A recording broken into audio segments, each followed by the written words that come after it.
Hello દોસ્તો, હું જયેશ ગોસ્વામી અને આજની શુભ સંધ્યામાં મારા નમસ્કાર. આ જોઈને દોસ્તો મારા સામે દેખાતું આ પક્ષી એટલે કે હોલો, જેને એક શિબી રાજાના વખતે એણે અગ્નિનું સ્વરૂપ લઈ અને એને શિબી રાજાની પરીક્ષા કરી હતી ભગવાને ત્યારે હોલાનું સ્વરૂપ આપ્યું હતું. આ છે હોલો તમારા સામે. અને એનું એક ભજન પણ છે કે અગ્નિદેવને હોલો બનાવ્યો, ઇન્દ્ર પોતે બન્યા છે બાજ, આકાશ માર્ગે ઉડવા લાગ્યા અને જ્યાં બેઠા શિબિરાજ.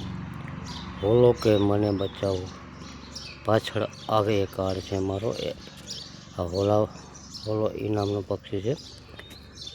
થઈ શકે એટલું તમને હું નજીક જઈને બતાવું.